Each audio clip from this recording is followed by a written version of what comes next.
Okay. Welcome, everyone. We will start in just a few seconds. Thank you very much. Come on in.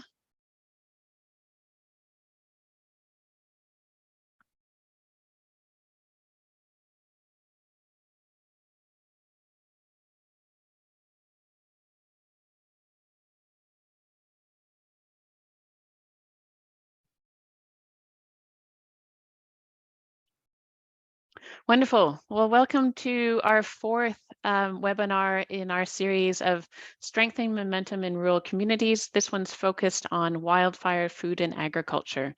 We are grateful that we have two folks here to talk about these different topics. One is Angela French, who I'll introduce in a moment, and then Rachel Rusin from the Kootenay Boundary Farm Association. I'll just spend a few moments introducing the series, talking about our engagement strategy, and then talking about how you can engage in this webinar. So yes, a little bit of overview, some housekeeping, some information about new and existing actions, and then I'll move over to presentation, and then we'll have questions and discussion following each presentation. So about 10 days ago, we presented or released a revised engagement strategy around RDCK climate actions. It involves a mixture of online and in-person methods for residents to engage. The first are these webinars that we've been hosting, and for those that are not able to attend the in-person or the live version, they are recorded and they're available on our website. Everything is collected on our new page called Get Involved, which is under rdck.ca/climate action. We also last Friday launched our online engagement tool under engage.rdck.ca, and that provides much of the similar information to what's available on the website, but also provides some forms for you to provide feedback via survey and some additional information as well. The videos of these webinars can also be found there. And then in August, we're going to be doing a series of dialogue circles, and that will lead into our open houses, which begin at the end of August and run through October across the regional district. And we'll also include during that time period subject-based meetings in some of the key areas of climate action: transportation, land use, food, agriculture, and water. And there's more details on those to come. If this is the first time encountering RDCK climate actions, just an overview of the pathways. There are 10 pathways that guide the actions that we are taking, and also the proposed actions. Today, we're talking about two of those pathways: wildfire, and then also food and agriculture. There are 95 actions in the RDCK climate actions, both in the booklet, and then the full list of actions is in the workbook. And again, they're across 10 pathways. 60 of them are in existing work plans, meaning they've already been approved either through legislative process or through our budgetary process, and they are included in the work that staff are doing. And then 35 of them are new. And these are largely with the intent to host conversations, conduct investigations, and really understand how do we make climate action representative and relevant for our rural communities. So back to the webinar series today. As mentioned, it's focused on wildfire and food and agriculture. We'll begin with Angela French and then have some time for questions. And then we'll move into food and agriculture and again conclude with some questions. You can ask questions through the Q&A, and that should be at the bottom of your screen. You click on it and then ask your questions there. And we will do our best to answer all questions that are asked. We are trying to ensure that there's a representation of questions, and so one question per person as we get through the long list, and also that we are not responding to comments. We will respond to questions. You can also, and I'll just enable it in a moment, you can also introduce yourself into the chat, and if you're having any technical issues, please include a comment there. Great. Well, I will pass it over to Angela French, Wildfire Mitigation Supervisor for the RDCK. Over to you, Angela. Thanks, Paris. Just get my screen set up here.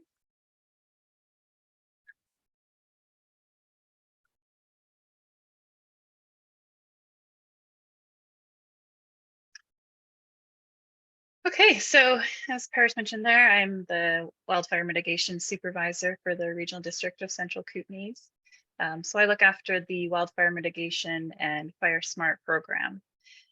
So what that entails is a variety of different programs and offerings that link within the Climate Action Plan, both from existing programs and new ones coming up. So as you may know, this picture here is of the Briggs Creek fire just above Caslow last August. And it really just identifies how relevant this topic is in our communities. So I'll go over a couple things. Wildfires generally in BC, kind of a current state of where things are at. Go over some wildfire mitigation program goals. And with that, the layers of wildfire resiliency that we work towards, and then some of the offerings and any questions. So this is a snapshot in time as of this morning through the BC Wildfire app.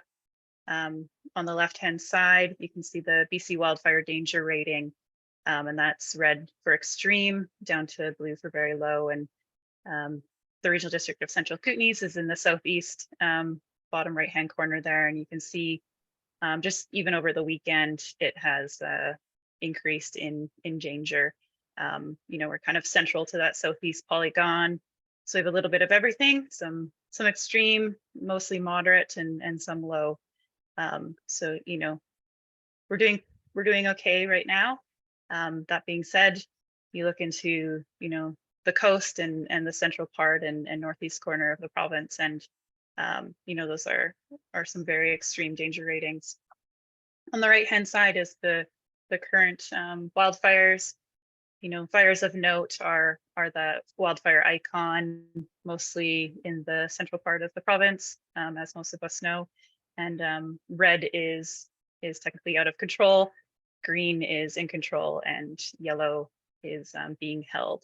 So we see in the southeast corner there, we're doing pretty well. That's pretty common to see the central and the north portions of the province seeing higher wildfire activity earlier in the season, and then come kind of July, August, and into September is when the southeast portion really gets affected. So with that, as we know, there's been a full province, full prohibition of fires as of a couple weeks ago. So from the Fire Smoke website, this is an ortho picture of BC and Alberta, just kind of showing the forecasts. This is actually from Friday. I couldn't get an updated one for this morning, but it just identifies essentially the movement of smoke. And as some of us saw over the weekend, that did move down into the kind of bottom central portion, where we are in here. It did move down this weekend, and it just really identifies how wildfire and the impacts are not an isolated issue. The impacts can stretch from very far away, and much of our province is being really negatively impacted by smoke right now.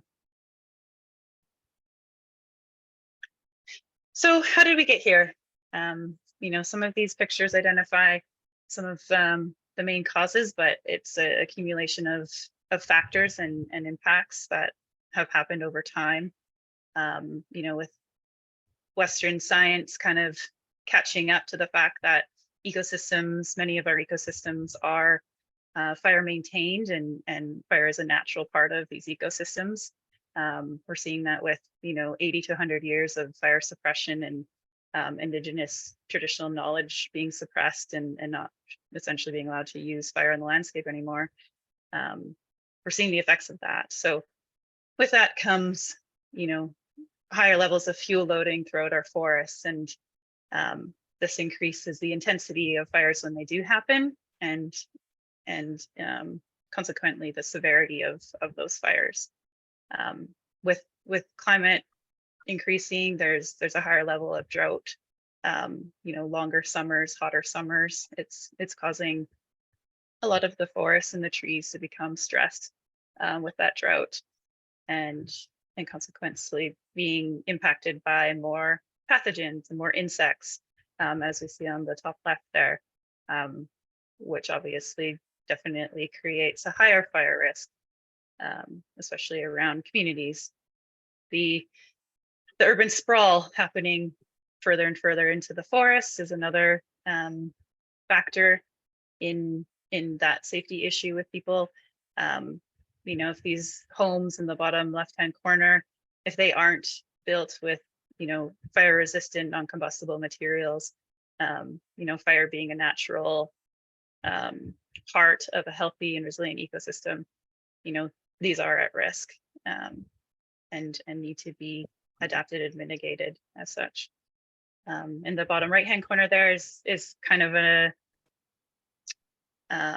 showing what could possibly be a forestry practice that's been quite common over the years, of planting a monoculture and clear cutting. And monocultures do not promote healthy, resilient forests with diversity against those pathogens and different drought tolerances. But that being said, fires are not all negative. Ecosystems need to be maintained by fires on a natural cycle, and that they could be essentially different levels of frequency. So how often do fires happen differ depending on the ecosystem, and in that creates different levels of resiliency and different species that are resilient to fire and need fire to regenerate. So for example, lodgepole pine is a serotinous species where it requires fire and heat to essentially melt off the resin of the cone to be able to regenerate itself. As more fires are becoming more frequent, it does reduce the buildup of debris over time, which naturally was a part of the ecosystem and was a part of indigenous practices. And suppressing those fires now allows more fuel to build up, and causing that higher severity, which in turn could be very negative for an ecosystem and the seeds that are hoping to regenerate. Fires do create a patchwork. It's the mosaic over the landscape, which can build in essentially fire breaks when a fire does happen and it hits an area that has been burned recently. It will help reduce that severity and that intensity because that fuel won't be there to burn up and create that high energy output.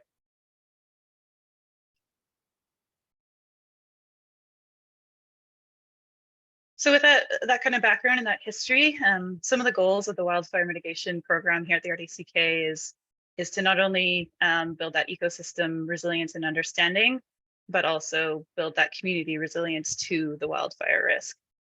So we work to do this by increasing public education with, presentations like this and all the events that the seasonal fire smart staff do attend at different public events. We support momentum and really try to activate residents as they're going through kind of their fire smart program understandings, and there's different levels in how we support that momentum. Some of my work is really to advocate for communities in more of those landscape level conversations with the province and BC Wildfire Service, to really try to understand how the communities can be more thought of in those conversations and those landscape level wildfire risk reduction projects, and also to build and lead mitigation projects from the local government's perspective.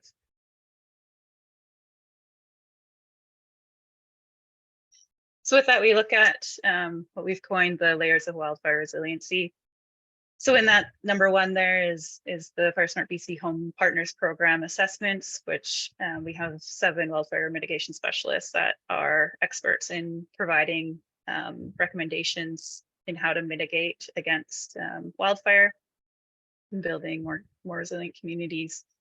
Number 2 there is essentially getting together neighborhoods with some momentum and empowerment to take on fire smart activities from their own fruition, and there's different opportunities to be supported and rebates available for that as well. And then building out from there is that 1 kilometer wildland urban interface where local governments and First Nations are eligible to apply for funding to reduce fuels and do some field treatment projects and work with other agencies to build a really consolidated, coordinated plan. And then out from there is, 2 kilometers plus of the wildland urban interface is where most of the Ministry of Forests work happens. There's community forests that are doing really essential work, reducing fuels, First Nations and different tenure holders. That's kind of that landscape level around our communities.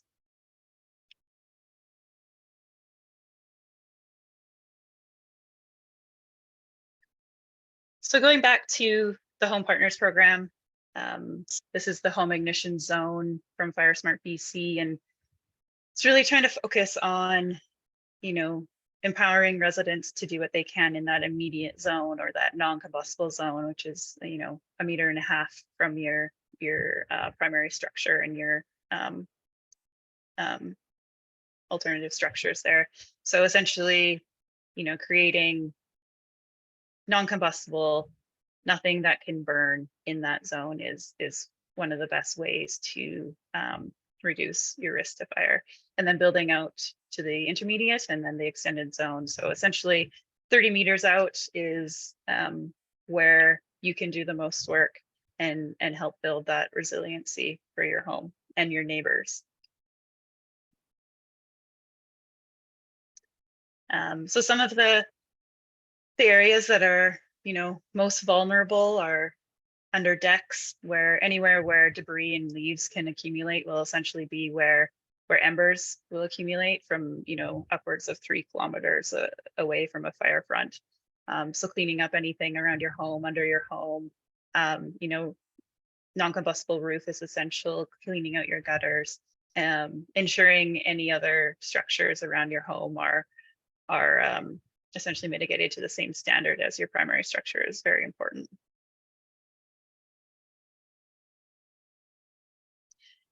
So a quick snapshot of what this looks like in reality.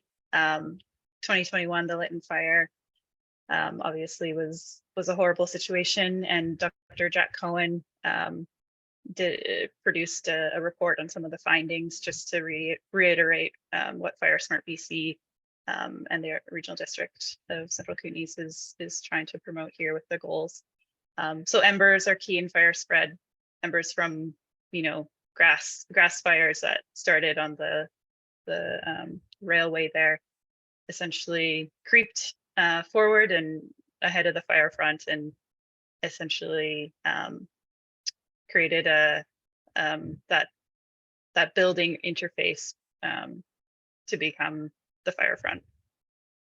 One of the other findings was how unrealistic it was to expect the response, the suppression, protection people to actually respond to, 20 primary structures involved within an hour. It's just, it overwhelmed the resources, and essentially you need to plan to be able to help prevent that from happening by mitigating your structures. A couple other findings here. So wildland urban interface fire disasters are a structure ignition problem. It's within those home ignition zones that buildings need to be non-combustible and built with non-combustible materials to be effective in preventing fire spread. And that's structure to structure, that's, natural ecosystems to structure. The only one of the biggest ways that we can reduce homes from burning down is to use resistant material and build out that home ignition zone.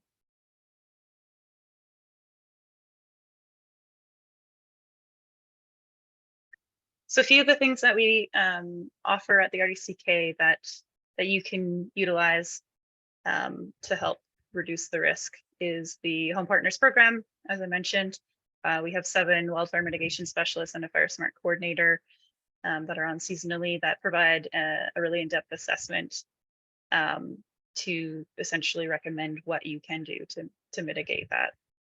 Understanding those recommendations and then getting to work and actually doing them. We then provide a rebate for any work that you do. If it was recommended in the report, up to $1,000 this year for each resident. And then you can become Fire Smart certified if you complete all the mitigation actions on your home. And that can help in some instances with reduced insurance costs and even in real estate transactions. And also have an emergency evacuation plan, have a grab and go kit ready to go. Those are some pretty easy steps that you can take now to reduce the risk.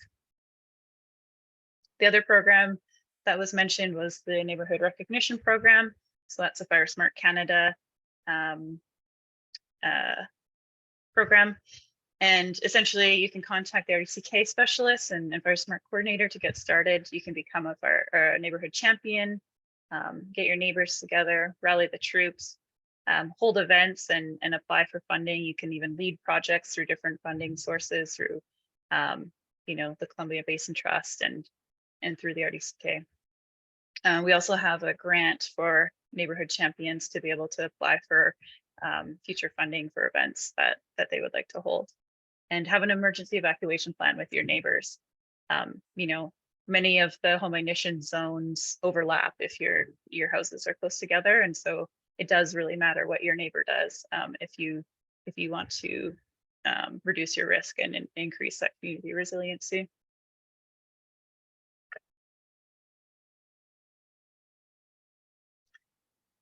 If you are a Fire Smart neighborhood champion, you can get involved with the Community Fire Smart Resiliency Committee, and these are essentially led and facilitated by the Wildfire Mitigation Program.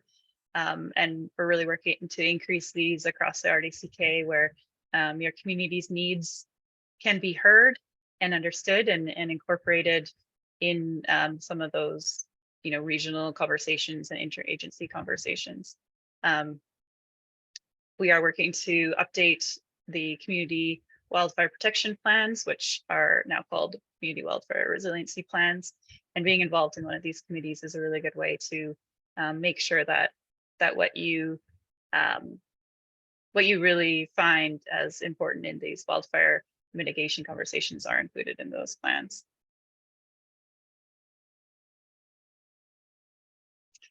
So for contacting the RDCK Fire Smart phone number is there, as well as email address, and then anything Fire Smart can be found on rdck.ca/firesmart.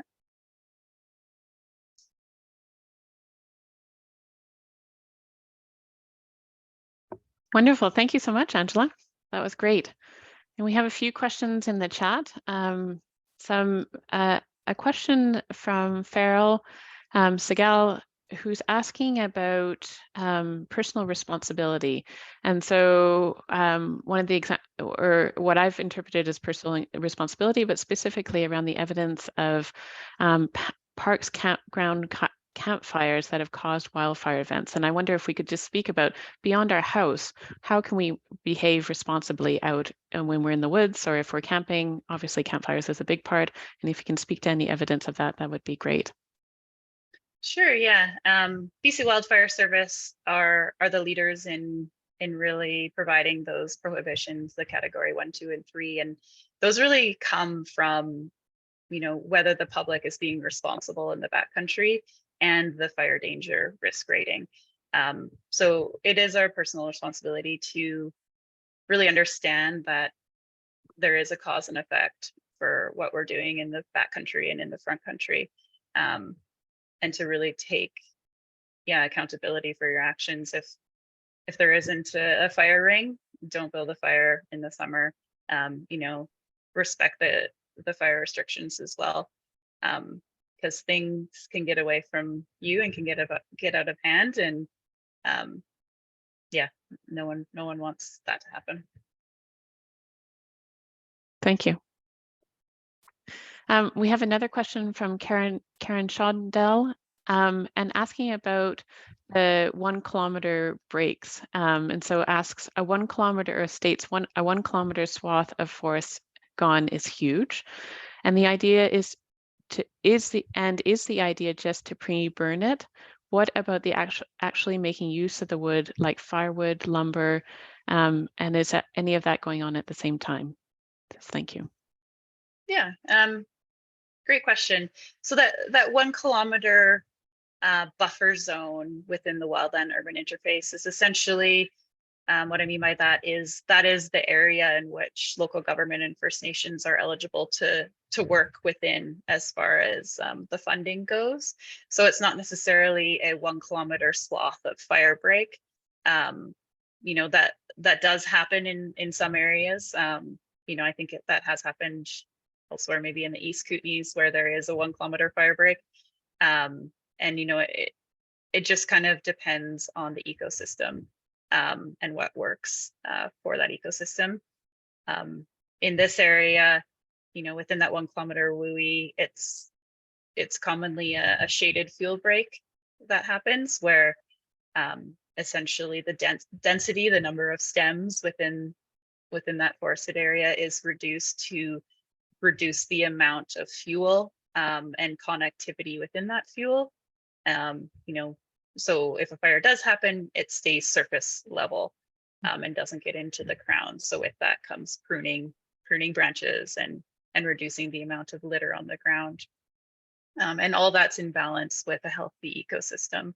And so there's, forest professionals involved in really determining what works best for that ecosystem. And it's quite a collaborative approach within that 1 kilometer and 2 kilometer WUI zone. Great, thank you. We don't have any more questions, but I wonder, just from a comment that Farrell Siegel has made in the chat, can you speak to how effective FireSmart is in reducing the magnitude of wildfires, and if there's evidence of it actually preventing wildfires? Well, FireSmart doesn't prevent wildfires. That's not the goal. It's to increase resiliency for a naturally occurring event in the ecosystems that we live in. So FireSmart, it's the scientific approach. There's lots of research included in that, and I can pass some links along. FireSmart BC has an amazing resource page with all of the research that has happened. But it's FireSmart around the home ignition zone is incredibly important to essentially reducing the structure fires that can happen from embers, from radiant heat that may and likely will happen in many places in the regional district in the future, because we live in forested environments. I'm not sure if that answered the comment question. Well, and I thought it was so helpful when you spoke about Lytton, and that the intensity and the ability for people to respond, because it happens so quickly at such a scale that it just overwhelmed resources, but also, and then spread so quickly. And so it seems like the more that we can do, the more we can do individually to reduce that potential for it to increase. Is that fair to say? Mm-hmm, definitely. Yeah, we all have to do our part if we want to live in ecosystems that have fire in it. We're living with fire, and wildfires aren't going away. So we have to adapt how we live with them. Wonderful. Thank you very much. I don't see any further questions. So we'll move now to, we do have a question from Susan Iyer from Sidar, who asks, I'm wondering what green plantings play in fireproofing.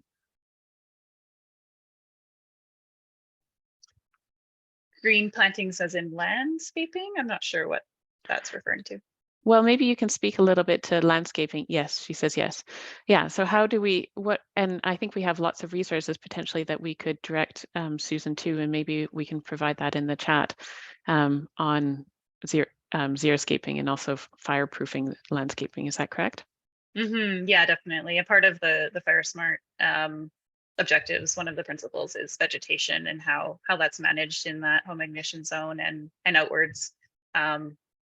But essentially, yeah, there's a Fire Smart BC landscaping guide that goes over exactly which plants to choose and which ones might be more water smart and fire smart, which, you know, sometimes they're a bit of a diverging considerations there. But essentially anything like a juniper, cedar bushes, which for some reason are very popular to put against wood fences in your house.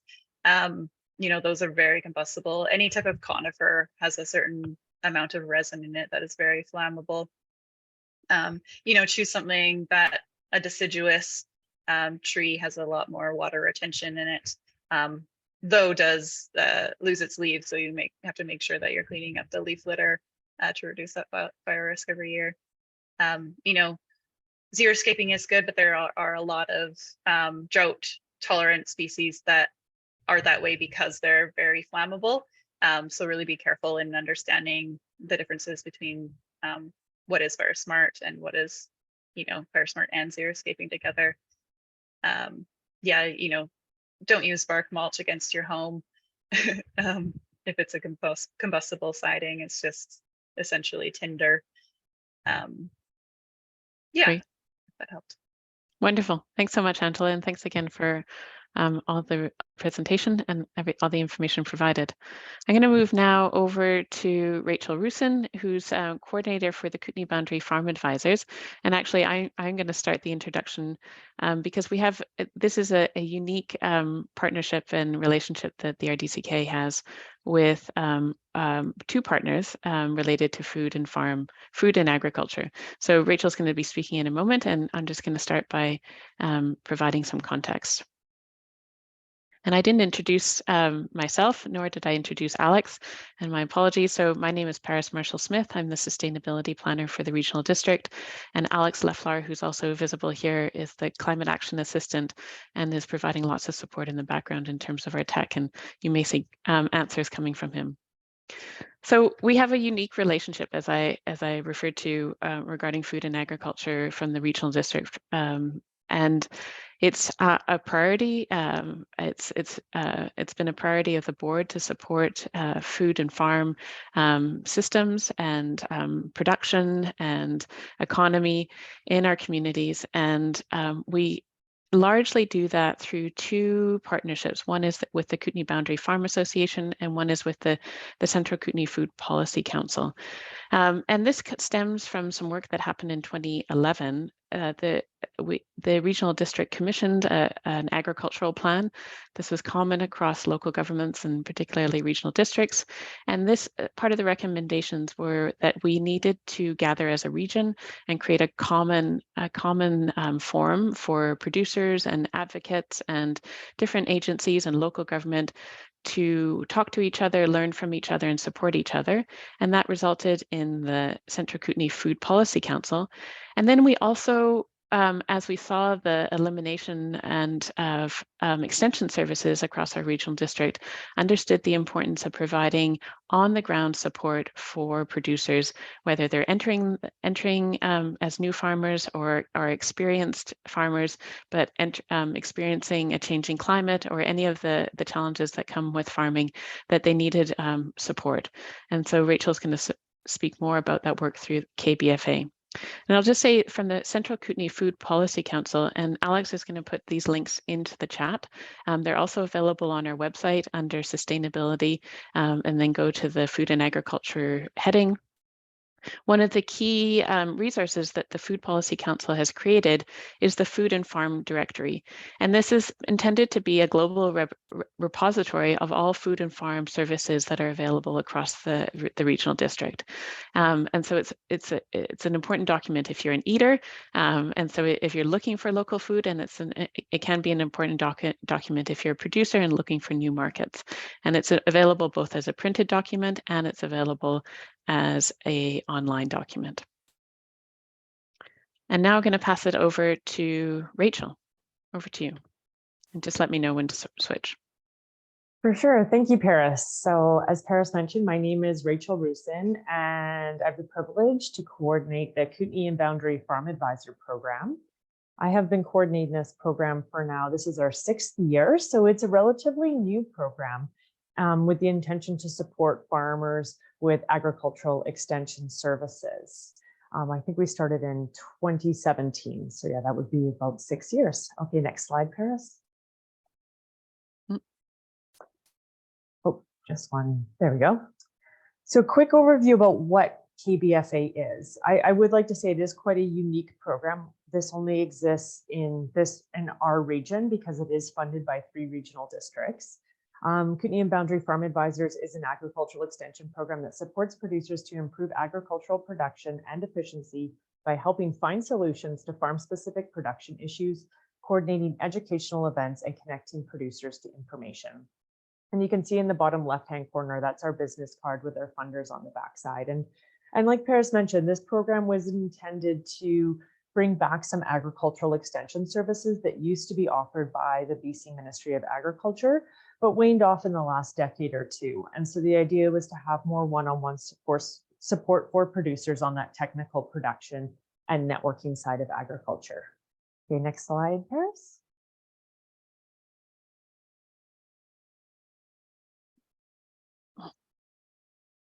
Keeps jumping on you. It does, So sorry about that. Yeah, no problem. This is the region that we work in. The green is ALR land. And I just like to show this slide because we do work in a really large area, all the way from Rock Creek to Fernie to Golden, and that's a reflection of our funding partners. There's a lot of opportunities that come with working in such a large area because we do a lot of farmer to farmer networking and one-on-one support. So it is really great to connect with farmers in such a vast area. And you notice from this map where the green is the agricultural land, like we have very fragmented landscape in terms of agricultural capability. And one thing that unites all of our farms here is this diversified landscape and diversified agricultural products, from ranching to horticulture to market gardens. Okay, next slide. Producers can get in touch with the Kootenay and Boundary Farm Advisors by visiting our website. Anybody can do this. Probably the most popular links are the contact us links, so they can get my phone number, and also the news and events tab, because one thing the farm advisors do is we do a lot of workshops and field days on the landscape, connecting producers with information. And that's basically one of our main services, is connecting producers with relevant information for their farms. Okay, Paris, next one. And if people do want to know what's going on with farming in the region, they can subscribe to our bi-monthly newsletter, where we provide all the most relevant agricultural information, most like any funding opportunities from the Ministry of Agriculture. We do little farmer profiles, and then we also highlight all the agricultural events happening in the region. So anybody can subscribe to this newsletter on our website. Next slide, please.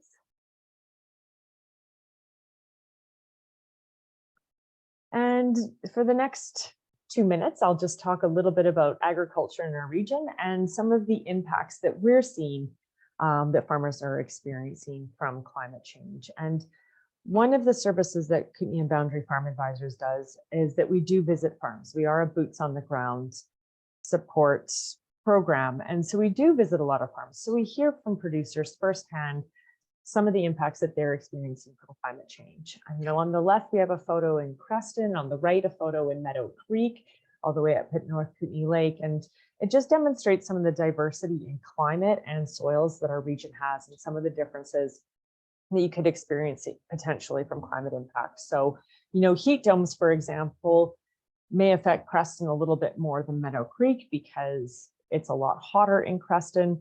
However, it's very hard to plan for extreme weather events in either of these situations. And both of these farms have been experiencing, unseasonably cool springs and then an unseasonably hot spring. And it's making the planning very challenging for some of these farms. Okay, next slide, Paris. And then, we have so many different types of production in the region. This is a hay farm in the Creston Valley. In this photo, we're doing a field day specifically on rotational grazing. Oh, sorry, I just was distracted by the chat, but that's my fault. There's so many different sectors in our region. We're not Alberta, we're not Saskatchewan. It is challenging to find resources and supports because every sector is so diverse. Like this is a ranch in Creston, for example, and some of the drought conditions are really affecting some of the hay producers there. Furthermore, wildfire smoke and flooding. So next slide, please. And this is a photo of an orchard in Creston looking specifically at their irrigation infrastructure, because water resources are taxed when we have increasingly hotter summers. So producers are having to water more frequently and with larger volumes. And of course, we can understand some of the challenges that has on some of our small water systems. And next slide, Paris. And here you have a small market garden in Salmo, but this is in, it's actually a year-round greenhouse. And some producers are adapting to the impacts of climate change by kind of taking things into their own hands. And this is just one example of many of producers who are using more protected agricultural systems where they have the ability to protect more against the elements than if their crops were just out in the wide open. The challenge, of course, with all this is very expensive. And with small scale agriculture in our region, nobody is getting rich. The profit margins are very low in small scale family oriented agriculture. And so funding infrastructure projects can be very challenging. Next slide, Paris.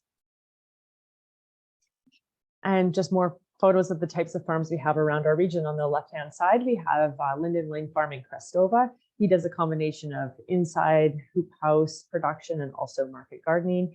And then Forest Farm in Salmo on the right, an example of small scale livestock production, also impacted by extreme weather events such as heat waves that can make it very difficult with livestock.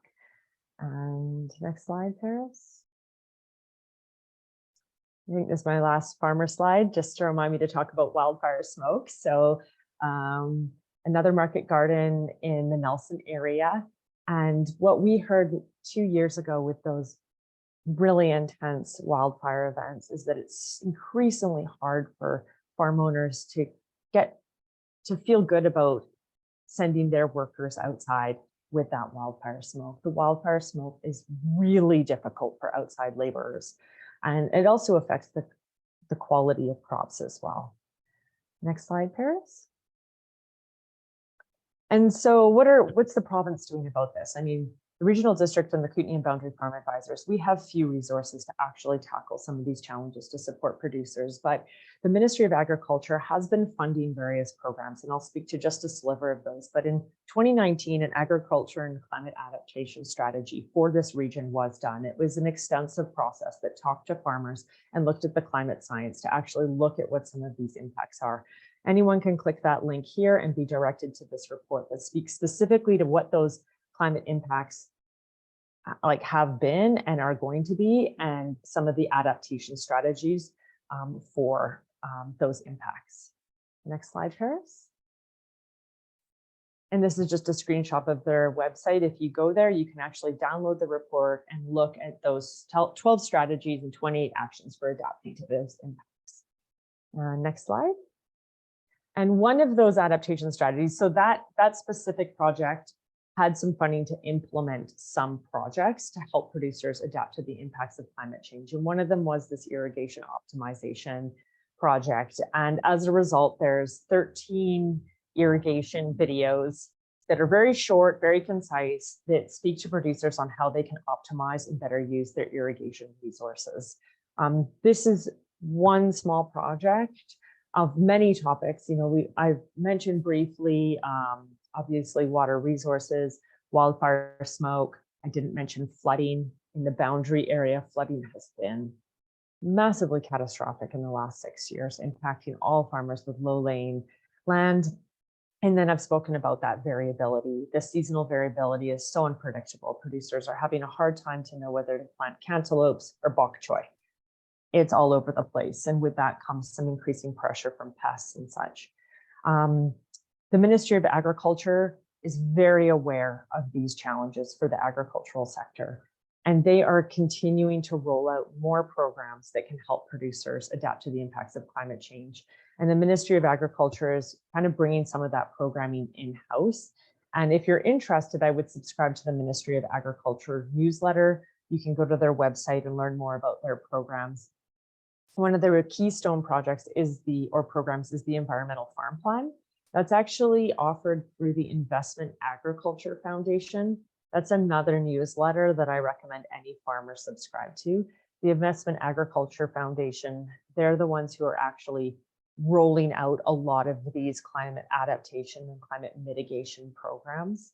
So that's a very useful organization to follow and stay up to date as the Ministry of Agriculture rolls out more programming. Just 2 weeks ago, the Ministry of Agriculture rolled out some irrigation funding, like I'm sabotaging it, but it's an irrigation program to help with water management, and simultaneously they were also rolling out some flooding support.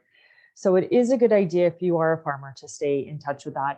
The role of the Kootenay and Boundary Farm Advisors in that is just to try to get that information into producers' hands. And next slide, Paris. And that sums up my very brief presentation today. Please subscribe to the newsletter if you want to basically stay more up to date on what's happening in the agricultural sector in our region. This is my contact information. And Paris is going to finish up our presentation today by actually showing what some of those climate pathways are. Thanks, Rachel. And yeah, so we just wanted to connect back, and I think Rachel's spoken to them in her presentation, but just remind viewers and participants of the webinar what the actions are for the food and agriculture, particularly because what's unique about this pathway is that because we have these two strong streams of action, and we have the leadership from the province around the climate adaptation strategies, then we're trying to understand how do we actually start to support some of that work with farmers themselves. And so these actions that are listed up here on the screen were developed through conversations with Rachel that were referenced because of her work in the field and conversations with farms. They were also through conversations with the Central Kootenay Food Policy Council, and then also reading the variety of documents that have been prepared over the last years of saying this is what needs to happen in our region. This is how we could further support farmers and food producers to strengthen their production, their livelihoods, so that we increase resilience.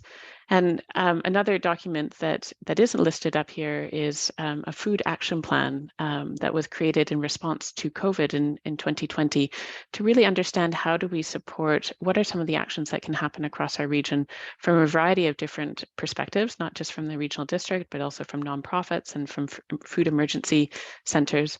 How do we strengthen, again, our food systems so that because we experienced such a shock during the COVID experience, it provided, and it was such a difficult time that in many cases hasn't necessarily, people haven't fully recovered from, how do we learn from that experience so that when we encounter the next shock, we are better prepared. You will see actions, and I'll just invite Rachel, if you have any comments that do focus on those two pieces that she was focusing on in infrastructure. So how do we support farmers to access funding for infrastructure? How do we support farmers? How do we support farmers to create on-farm water storage? We know particularly, and the Creston Valley is such a great example, that we are experiencing water shortages, and we need to get creative, and the leadership that's coming out of KBFA to provide some of that irrigation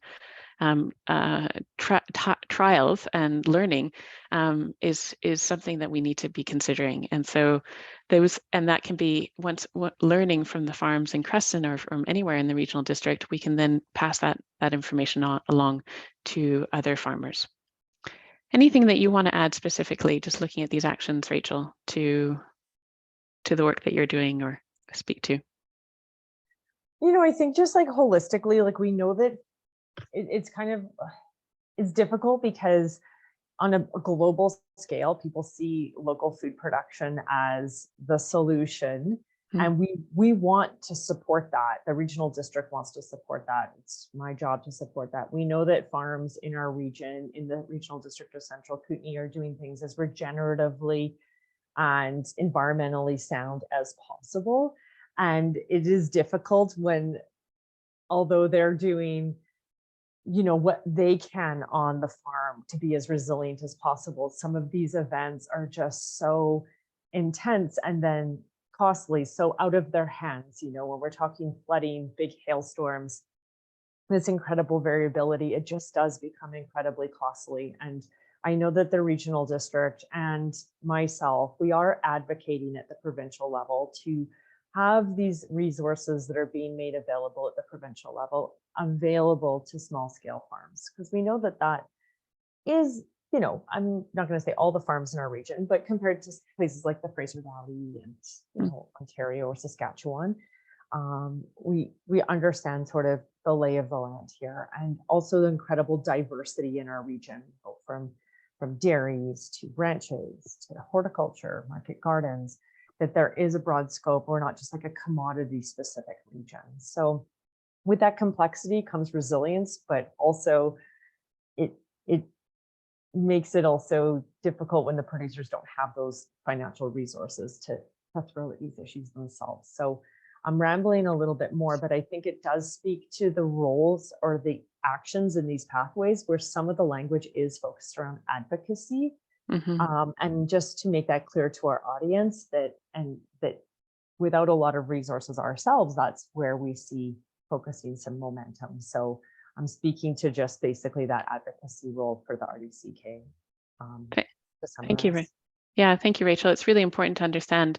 And it is, as we go through the complexity of different orders of government, you've mentioned the provincial government, we also have federal government and it's like there's all sorts of different initiatives that emerge, and we're really fortunate to have KBFA and the Food Policy Council to help translate some of that programming for farmers as well. And our role primarily at the regional district is an advocacy role. So yeah, thank you for clarifying. I'm going to stop sharing my screen now. And looks like we have lots of lots of information in the chat that Alex has shared. And then also some questions in the Q&A. So a question to you just around soil. This comes from Amy.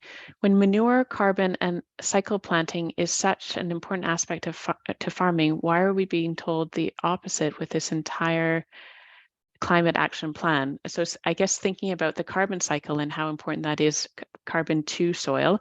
Carbon creates a higher yield of food production, and many tree houses have CO2 machines. Many tree houses have CO2 machines. Will those machines and animals be treated? Oh, maybe greenhouses have CO2 machines. Will those machines and animals be limited when they help farmers so much? So yeah, if you can, and this is a larger question too. We're talking about the global carbon cycle and emissions, and then the more defined carbon cycle within the production of crops. Do you have any a response to that, Rachel? Not really. It's a confusing question to me because for a background, my background is soil science, and I'm not going to directly answer the question because I'm not exactly sure how to, but just on the note of carbon, I think that producers are seeing there's a lot of momentum in our region for producers to put more organic matter back in the soil. I'd say that's like one of the biggest points of passion and interest among all scales of farming in our region is how to increase the organic matter content of our soil to produce better crops, more that it's a more resilient system. It's difficult to increase the soil organic matter. This kind of talks to CO, like carbon sequestration, but I just wanted to make that comment that it is a topic that we organize a lot of field days and workshops on, because it is an area of interest that producers really want to do more. And whether that can sequester more carbon from the atmosphere, the science is, it's not black and white. It's complex. It is complex. It's a complex science for sure. And I think just on that topic of soil sequestration or soil stewardship, that's one of the areas of focus that we're looking at in our investigations, is to understand and highlight some of the great practices, the best practices that are happening around our region. My understanding of organic matter is also that it's been very important response to the drought that has been experienced, as there's been a loss to organic matter and the resilience of soil to be able to hold water. Is that also a feature that it would create more resilience within the soil? Definitely. So organic matter does two things. It increases the soil nutrient holding capacity, but it greatly improves the soil water holding capacity. So I always liken it to a sponge. If we want to create sponges on our landscape, so we're more resilient to plants, trees, it doesn't just have to be agriculture, it can be anything, but if we can work on creating more sponges across our landscape, we can be more resilient. And farmers definitely notice that. And especially when we have these intense rainfall amounts, they call it the soil water infiltration capacity of a soil. So if your soil can actually let in an inch an hour, which happens sometimes when we have these sporadic and intense rainfall events, we're able to capture that water. But if you have an unhealthy compacted soil, that water just runs right off the surface, often leads to erosion, but then you also lose that opportunity to capture that rainfall. Wonderful. Thank you very much, Rachel. I don't see any other questions in the chat. So, we have one question, and I think Alex is providing an answer in terms of providing equity across our food and farming programs, because there was one action within that list that was an important action of really recognizing that there are barriers, a lot of them unseen within the food and farming sector, that of people who faced difficulty. And so we've wanted to create some explicit reference to particularly Black, Indigenous, and people of color, and really recognize their role in strengthening our food systems. Yeah, and I think the work of the Central Kootenai Food Policy Council, so, we do work alongside the Central Kootenai Food Policy Council, and, I didn't mention the Basin Business Advisors either, but, the agricultural landscape can be challenging because there's all these little patchwork programs to try to fill in all these gaps. And the Central Kootenai Food Policy Council has really taken on inclusion, diversity, inclusion, and everything under their banner. They've been doing a lot of really good work. And so, not saying that, that leaves other organizations off the hook, but we've been really participating and taking their leadership in terms of the equity. And if anyone looks at their website, the Central Kootenai Food Policy Council, they can sort of retrace the steps of some of that work that's being done. And they're looking for a new executive director. So if anybody on this call. Totally. I was going to say the same thing. Yeah, if people are interested, if you have an interest in supporting our food and farm systems in the regional district, the Central Kootenai Food Policy Council is looking for a new executive director.